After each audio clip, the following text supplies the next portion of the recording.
Assalamualaikum warahmatullahi wabarakatuh. Yang terhormat Bapak Dr. Andes Suharsono, Magister Pendidikan. Yang terhormat Bapak Egy Nuryadin, Sarjana Pendidikan, Magister Sains. Dan teman-teman yang saya cintai. Perkenalkan, kami dari kelompok 6 dengan anggota Siti Aisyah NPM 192154017, Resa Kefira Mustikasari NPM 192154025, Epi Nurul Bariyah Muhtar NPM 192154107.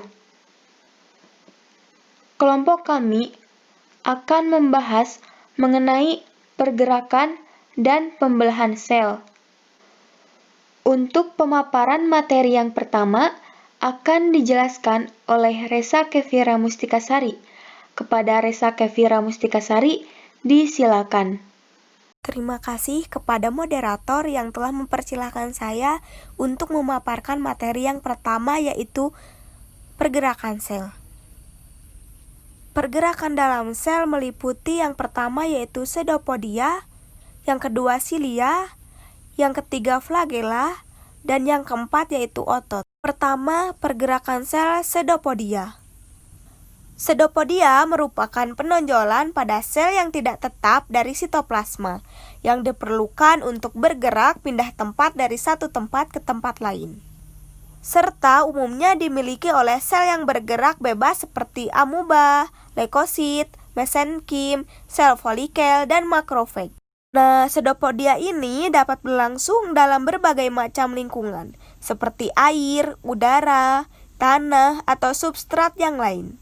Karena itu, pseudopodia hanya mungkin berlangsung apabila ada dua syaratan yang harus dipenuhi, yakni yang pertama yaitu ada tempat melekat berupa objek padat, dan yang kedua yaitu adanya tonjolan sitoplasma yang melekat ke tubuh objek.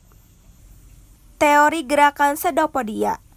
Pseudopodia memiliki dua teori gerakan, yaitu yang pertama teori kontraksi ekstoplasma dan yang kedua yaitu teori kontraksi endoplasma depan. Nah, teori kontraksi ekstoplasma diperkenalkan oleh Pantin dan Mas. Pantin dan Mas mengatakan bahwa mula-mula terjadinya pengerutan pada daerah tepi sitoplasma yang bening dan agak kental yang disebut ekstoplasma. Kemudian, kontraksi ini akan mendorong meningkatnya tekanan hidrostatis terhadap bagian tengah sitoplasma yang disebut endoplasma. Nah, sehingga tekanan hidrostatis ini menyebabkan terdorongnya endoplasma ke daerah yang lebih rendah tekanan, sehingga sel secara keseluruhan bergerak pindah ke arah itu. Teori kontraksi endoplasma depan diperkenalkan oleh Allen, di mana menurut dia awal kontraksi terjadi pada bagian depan endoplasma yang menyebabkan tenaga dorong terhadap sel secara keseluruhan agar bergerak menjulur ke bagian yang berkontraksi. Nah, untuk terjadinya gerakan pseudopodia ini diperlukan peran dari mikrofilamen dan mikrotubul. Mikrotubul berperan menyalurkan sitoplasma bersama molekul protein kontraktil yang menyebabkan kontraksi ekstoplasma ataupun endoplasma. Selanjutnya yaitu jenis pseudopodia. Pseudopodia memiliki tiga jenis, yaitu lobopodia, lamelipodia, filopodia. Yang pertama, lobopodia. Lobopodia berbentuk gabungan atau lobus. Pseudopodia ini besar dan tebal dengan tepinya yang melengkung. Nah, di bagian ujung ada ektoplasma yang bening dan di belakangnya endoplasma bersama organel kecil. Dimulai dengan penjuluran yang melekat pada objek lalu disusul dengan berpindahnya seluruh sel ke objek. Dan pseudopodia pun hilang, demikian seterusnya. Contohnya pada amuba. Jenis pseudopodia yang kedua yaitu lamelipodia. Lamelipodia terdapat pada sel bergerak bebas pada tubuh mamalia dan vertebrata seperti leukosit, mesenkim, dan makrofag. Nah, tonjolan yang berbentuk seperti bilah tipis dan lebar serta tidak ada pembagian sitoplasma dan endoplasma. Terdapat mikrotubul dan mikrofilamen dengan gerakan yang sama seperti pada lobopodia. Yang ketiga yaitu filopodia. Filopodia merupakan tonjolan yang berbentuk kecil dan panjang seperti benang atau filum. Dalam tiap folidium terdapat mikrofilamen, aktin, dan miosin. Nah, filopodia ini jauh lebih cepat terbentuk dan ditarik dibandingkan dengan pseudopodia yang lain. Selanjutnya yaitu pergerakan sel silia. Silia banyak terdapat pada hewan rendah maupun hewan tinggi. Pada hewan rendah seperti vermes, protozoa, dan berbagai larva. Sedangkan pada hewan tinggi terdapat pada lapisan epitel dalam saluran pernapasan dan saluran kelamin. Pada hewan rendah seperti protozoa, silia bergerak bersama menciptakan gerak pindah sel atau individu. Sedangkan pada hewan tinggi, gerak silia adalah untuk mengayuh benda atau bahan yang berada dalam lumen saluran yang dilapisinya. Nah, dalam saluran pernapasan berfungsi untuk mengayuh debu yang berada dalam lendir, dan dalam saluran kelamin betina untuk mengayuhkan ovum agar bergerak ke tempat pembuahan.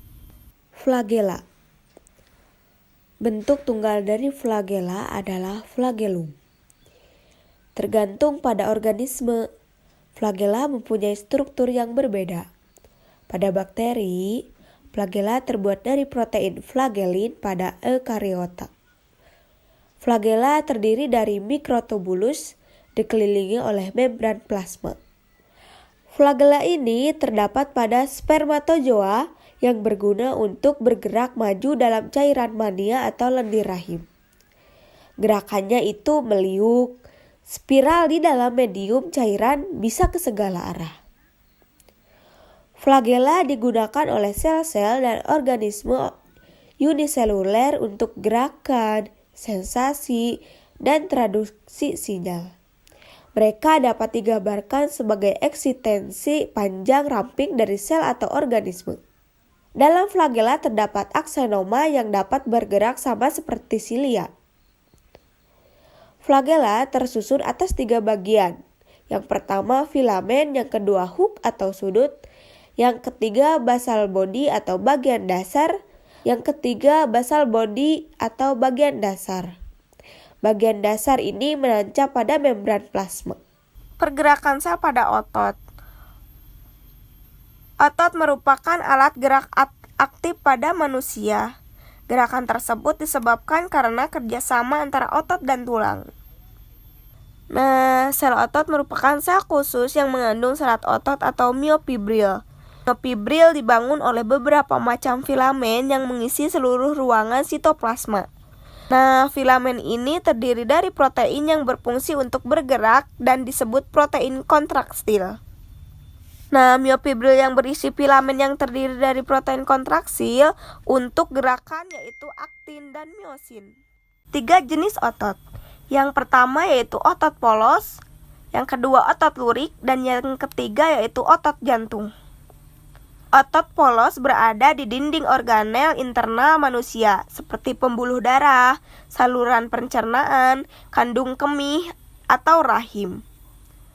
Kenapa disebut otot polos? Karena otot ini tidak memiliki garis-garis melintang atau disebut lurik. Jumlah otot polos adalah 1 dan terletak di bagian tengah dengan warna yang dimiliki polos. Nah, otot polos ini gerakannya dioperasikan oleh sistem saraf otonom dan tidak berada di bawah kendali sukarela. Nah, otot polos memiliki ciri-ciri yaitu pertama berbentuk gelondong dengan kedua ujungnya meruncing. Yang kedua mempunyai 1 inti sel yang terletak di tengah sel. Nah, yang ketiga otot bekerja di luar kesadaran, bekerja lambat, teratur, dan tidak cepat lelah. Yang keempat, terdapat pada dinding alat-alat tubuh bagian dalam seperti paru-paru, pembuluh darah, lambung, usus, dan indung telur. Yang kedua yaitu otot lurik. Otot lurik hampir secara eksklusif melekat pada kerangka dan membentuk sebagian besar jaringan otot tubuh. Serat berinti banyak berada di bawah kendali sistem syarat somatik dan menimbulkan gerakan dengan kekuatan yang diberikan pada kerangka yang mirip dengan tuas dan katrol. Nah, pada otot lurik ini terdapat tendon. Otot yang ujung atasnya mempunyai 2 tendon disebut otot bisep. Otot yang ujung atasnya mempunyai 3 tendon disebut otot trisep. Nah, ciri-ciri otot lurik yaitu yang pertama, sel otot lurik berbentuk silinder yang memiliki bagian gelap dan terang sehingga tampak seperti lurik. Yang kedua yaitu memiliki inti banyak. Yang ketiga yaitu otot bekerja atas kesadaran perintah otaknya dan dapat mengalami kelelahan. Yang keempat yaitu otot melekat pada rangka sehingga disebut otot rangka. Jenis otot yang ketiga yaitu otot jantung. Otot jantung adalah otot lurik khusus yang terdiri dari sel-sel memanjang dengan banyak inti yang terletak di pusat.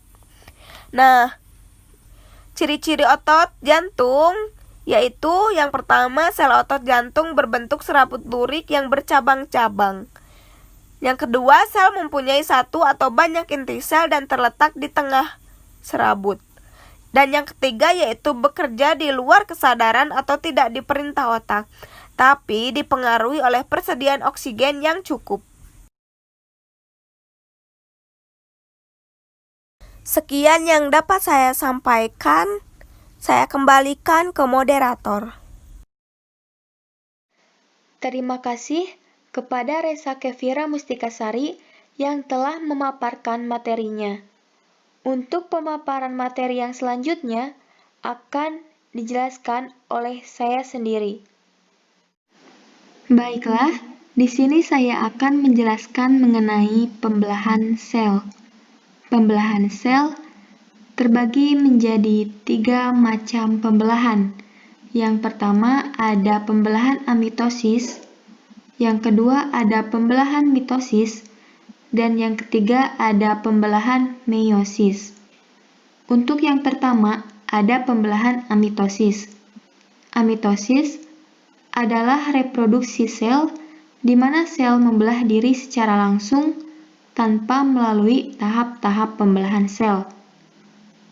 Pembelahan amitosis bertujuan untuk bereproduksi secara vegetatif atau aseksual. Untuk 1 kali pembelahan, amitosis akan dihasilkan 2 sel anakan yang bersifat identik. Pembelahan cara ini banyak dijumpai pada sel-sel yang bersifat prokariotik, misalnya pada bakteri. Pembelahan amitosis diawali dengan kromosom bakteri menempel pada membran plasma. Bagian DNA kromosom yang menempel mengalami replikasi selama sel tumbuh hingga seluruh DNA kromosom selesai bereplikasi. Kemudian, sel mulai membelah dan terbentuklah 2 sel anakan yang bersifat identik. Selanjutnya, ada perbedaan mitosis dan meiosis. Untuk yang pertama, ada tempat terjadinya. Mitosis terjadi di sel tubuh atau somatis, sedangkan meiosis terjadi di sel kelamin atau sel pembentuk gamet. Untuk tujuannya, mitosis bertujuan untuk meregenerasi sel-sel tubuh atau mengganti sel-sel yang rusak, dan juga untuk membantu memicu proses pertumbuhan. Sedangkan pada meiosis bertujuan untuk reduksi kromosom, yaitu pembentukan gamet, atau membantu proses pembelahan sel-sel kelamin, membentuk sperma namanya spermatogenesis, dan pembentukan ovum namanya oogenesis. Untuk selanjutnya yaitu jumlah sel anak. Mitosis akan menghasilkan 2 sel anak, sedangkan meiosis menghasilkan 4 sel anak. Sifat sel anakan mitosis identik atau sama dengan sel induknya, sedangkan pada meiosis tidak identik dengan sel induknya. Untuk sifat kromosom sel anak, mitosis tetap yang tadinya diploid akan menjadi diploid, sedangkan pada meiosis, separuh dari sel induknya yang tadinya diploid akan menjadi haploid. Nah, sedangkan prosesnya mitosis 1 kali pembelahan, sedangkan meiosis 2 kali pembelahan. Selanjutnya siklus sel. Yang pertama ada tahap interfase. Interfase ini tahap persiapan yang terdiri dari 3 fase. Yang pertama ada fase G1, yang kedua ada fase S, dan yang ketiga ada fase G2. G berasal dari kata gap, yaitu senggang, dan S berasal dari kata sintesis. Tahap selanjutnya yaitu fase mitotik atau fase M, yaitu tahap pembelahan, di mana terdapat 2 fase. Yang pertama ada fase mitosis, dan yang kedua ada fase sitokinesis. Yang pertama tahap interfase. Interfase terdiri dari 3 fase. Yang pertama ada fase G1, yang kedua ada fase S, dan yang ketiga ada fase G2. Pada fase G1, sel sedang aktif mensintesa RNA atau transkripsi dan protein atau translasi untuk pembentukan bahan protoplasma baru untuk membina sel anaknya nanti. Lama periode ini 30 hingga 40% dari waktu daur. Pada fase G1 ini terjadi pertambahan ukuran sel. Selanjutnya fase S. Sel aktif mensintesa DNA atau mereplikasi, sehingga pada tiap kromatin terbentuk sepasang DNA yang sama-sama double helix. Replikasi DNA disusul dengan menggandanya histon, lalu meragregasi menjadi tempat lilitan DNA untuk membina kromatin. Selanjutnya fase G2 yang merupakan penyelesaian segala komponen sel untuk pembelahan jadi 2. Kromatin mengganda jadi 2, tetapi sentromer masih bergabung. Kemudian protein tubulin beragregasi membentuk mikrotubul yang kemudian akan membentuk gelendong. Pada tahap ini sel bertambah besar. Selanjutnya yaitu tahap mitosis. Pada fase mitosis ada beberapa tahapan. Yang pertama, ada tahap profase, di mana tahap ini benang-benang kromatin mulai memendek dan memadat untuk membentuk kromatid. Nah, kromatid ini akan berpasangan membentuk kromosom. Selanjutnya, terbentuklah mikrotubula sebagai perpanjangan sentrosom. Mikrotubula menyebar secara radial menyerupai bentuk pancaran atau aster. Lalu nukleus dan nukleolus mulai menghilang. Selanjutnya, masuk ke dalam tahap prometafase. Selama prometafase berlangsung, membran nukleus terfragmentasi, sehingga mikrotubula dapat masuk ke nukleus. Kromatid dari setiap kromosom memiliki kinetokor yang terletak pada sentromer. Sentromer merupakan daerah pelekukan di sekitar pertengahan kromosom. Selanjutnya, mikrotubula akan melekat pada bagian kinetokor kromosom. Lalu, masuk ke tahap metafase. Mikrotubula terlihat lebih jelas pada tahap metafase. Kromosom terletak pada daerah ekuator. Kromosom masih terdiri atas 2 kromatid yang terkait pada sentromer. Pada setiap sentromer, terdapat 2 kinetokor yang masing-masing dikaitkan dengan mikrotubula. Selanjutnya, masuk ke dalam tahap anafase. Di tahap anafase, dimulai ketika mikrotubula memendek sehingga menarik kromatid ke kutub berlawanan, dan sel jadi memanjang. Pada akhir anafase, kedua kutub sel memiliki jumlah kromatid yang sama. Lalu selanjutnya masuk ke dalam tahap telofase. Serat yang mengandung kromosom akan menghilang. Selaput inti terbentuk pada tiap kutub melingkup kromosom. Lalu kromosom mengalami dekondensasi menjadi kromatin. Nah, setelah fase mitosis berakhir, masuk ke dalam fase sitokinesis. Di mana fase sitokinesis ini terbentuklah plasmalema baru rangkap 2 pada bidang ekuator. Sehingga terbentuk 2 sel anak masing-masing dengan inti baru. Sekian yang dapat saya sampaikan. Selanjutnya akan dijelaskan oleh Epi Nurul Bariah Mutar. Kepadanya disilahkan. Baik, terima kasih kepada moderator yang telah mempersilahkan saya untuk menjelaskan materi mengenai meiosis. Meiosis adalah salah satu jenis pembelahan sel yang terjadi pada organisme yang bereproduksi secara seksual untuk memproduksi sel gamet seperti sperma maupun sel telur.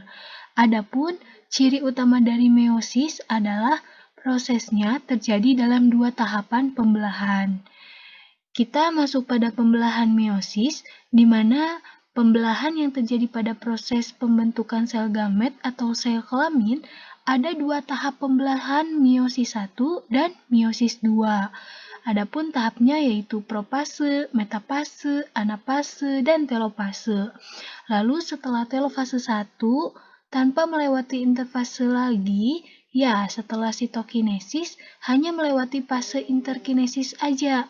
Jadi, tidak ada interfase, hanya interkinesis lalu langsung masuk ke meiosis yang kedua.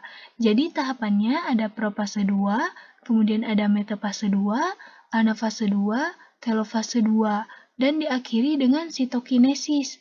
Jadi, nanti kan ada 2 tahap pembelahan, maka sel anak yang dihasilkan adalah 4 sel anak, tetapi jumlah kromosomnya setengah dari kromosom induknya. Nah, seperti apa tahapannya? Nah, untuk tahapan meiosis dapat ditayangkan pada video. Pembelahan meiosis terjadi pada organ kelamin. Pembelahan meiosis ini berfungsi untuk menghasilkan sel gamet, yaitu sel telur dan sel sperma. Melalui pembelahan ini akan dihasilkan sel anak yang mempunyai kromosom setengah dari kromosom sel induk. Pembelahan meiosis adalah pembelahan sel yang menghasilkan 4 sel anakan yang masing-masing sel memiliki separuh dari jumlah kromosom sel induk. Jumlah kromosom yang dimiliki oleh sel anakan adalah N atau disebut dengan haploid. Maka pembelahan sel meiosis disebut sebagai pembelahan reduksi. Meiosis terbagi menjadi 2 tingkat, yaitu meiosis 1 dan meiosis 2. Pada lawan meiosis 1 adalah profase 1. Pada tahapan ini, yang pertama membran inti mulai rusak menjadi bagian-bagian kecil yang dikenal dengan fragmen dan terbentuk gelondong pembelahan. Yang kedua, benang-benang kromatin menjadi padat, menjadi kromosom dan kromosom homolog berpasangan. Yang ketiga, terjadinya perpindahan silang atau dikenal dengan pertukaran segmen molekul DNA yang sesuai di antara kromatin.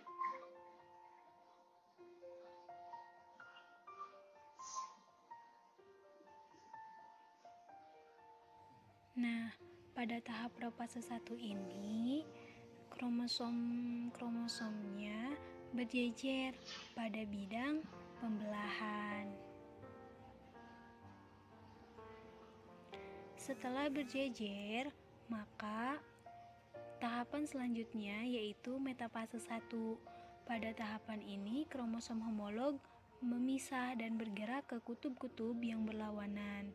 Tahapan berikutnya yaitu anafase 1, di mana kromosom homolog memisah dan bergerak ke kutub-kutub yang berlawanan, kemudian membran inti mulai berbentuk kembali dan sitokinesis menyebabkan terbentuknya 2 sel anakan yang bersifat haploid.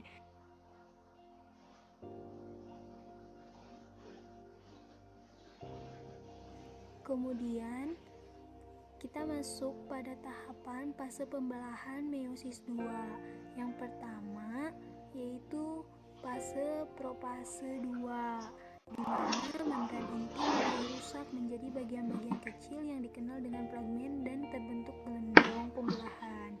Dan selanjutnya kromatid mulai bergerak ke bidang pembelahan tahapan metafase 2, yaitu kromosom berjejer pada bidang pembelahan. Selanjutnya anafase 2, yaitu tahapan kromatid terpisah dan bergerak ke kutub-kutub yang berlawanan. Dan yang terakhir yaitu telofase 2, di mana nukleus terbentuk, kromosom terurai membentuk kromatin, dan sitokinesis terjadi.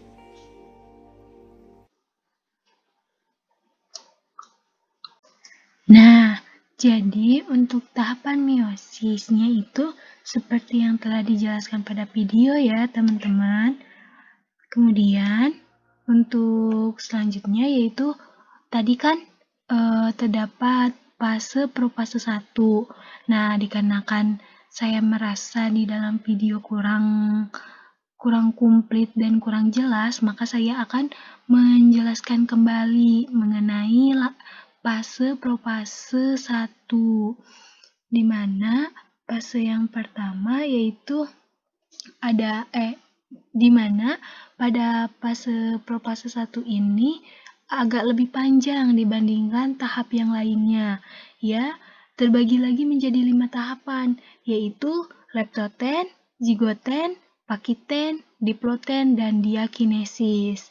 Nah, biar Epi gampang ngapalin ya, jadi Epi disingkat gitu, bikin jembatan keledai. Jadi lab JIPA di dia. Nah, bagi teman-teman yang ingin gampang buat ngapalinnya, bisa juga ya mengingat bahwa pada profase itu terbagi menjadi 5 tahapan, yaitu lab JIPA di dia. Ya, kemudian langsung saja ya untuk pembahasan pada setiap tahapannya. Pada tahapan leptoten yaitu kromatinnya yang tadinya diinterfasekan masih benang kromatin tuh. Nah, pada leptoten kromatinnya menebal membentuk kromosom.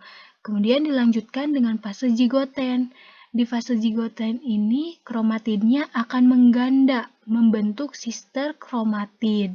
Kemudian pada tahap pakiten, tahap ini adalah tahap di mana kromosom homolog akan saling mendekat. Seperti yang ada pada di gambar ini, gambar pakiten itu ya kromosom homolog itu dia mendekat. Kemudian jadi kayak ada 4 lengan yang bersatu. 4 lengan itu disebut dengan tetrad. Kemudian pada tahapan diploten, pada tahapan ini terjadi proses pindah silang atau disebut dengan crossing over. Di tahapan ini terjadi proses persilangan gen-gen sehingga terbentuklah variasi. Jadi sel-sel kelamin kita, baik sel sperma maupun ovum itu tidak ada satupun yang identik. Semuanya beda. Kenapa?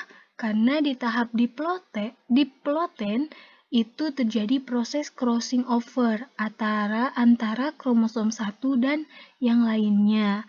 Tapi kromosom homolog yang saling berpindah gen itu antara kromosom homolog 1 dengan kromosom lainnya. Kemudian yang terakhir adalah tahapan diakinesis, di mana crossing over selesai, kemudian membran inti menghilang.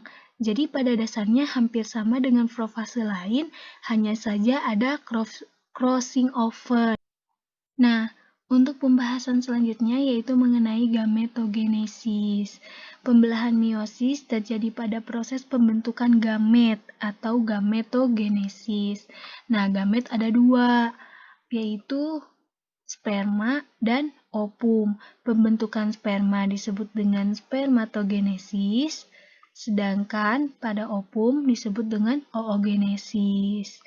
Nah, pada Pada tahapan spermatogenesis diawali dari sel induknya, yaitu spermatogonium, di mana spermatogonium ini akan mengalami pembelahan mitosis, menghasilkan spermatosit primer yang masih 2N karena pembelahan mitosis.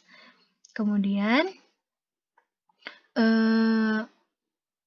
selanjutnya, masing-masing spermatosit primer tersebut akan mengalami pembelahan meiosis 1, menghasilkan spermatosit sekunder yang haploid atau N. Di sini dapat dilihat ya. Kemudian, spermatosit sekunder itu haploid. Jadi kita bisa membedakan di mana spermatosit sekunder itu haploid, sedangkan spermatosit primer itu diploid gitu. Nah, jadi setelah pembelahan meiosis 1, hasilnya adalah spermatosit sekunder yang haploid. Lalu spermatosit sekunder melakukan meiosis yang kedua, menghasilkan spermatid yang haploid. Spermatid kemudian mengalami pematangan atau didiferensiasi, menghasilkan sel-sel sperma atau spermatozoa yang haploid juga ya. Kemudian, pembelahan pembentukan ovum sering disebut dengan oogenesis. Diawali dengan sel induknya oogonium, di mana ini adalah 2N ya, membelah secara mitosis, menghasilkan oosit primer. Jadi proses mitosis ini terjadi selama embrio di dalam kandungan. Jadi proses pembentukan oosit primer itu terjadi selama bayi dalam kandungan ibunya. Jadi ketika bayi lahir itu sudah memiliki sejumlah oosit primer di dalam ovariumnya. Setelah lahir, maka proses oogenesis ini mengalami fase istirahat sampai masa pubertas. Ketika sudah pubertas, barulah terjadi meiosis yang ke-1 atau yang pertama, di mana menghasilkan oosit sekunder. Tetapi hasilnya yang fungsional hanya satu oosit, yang satunya lagi jadi badan volar. Nah, badan volar ini dapat disebut juga dengan volosit. Lalu oosit sekunder mengalami meiosis yang kedua, menghasilkan satu ootid dan satu badan volar. Nah, badan volar juga meiosis ya, kemudian ootid akan mengalami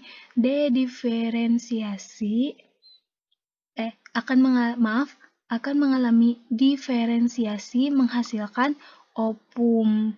Jadi yang fungsional hanya satu, yaitu ovum saja ya teman-teman.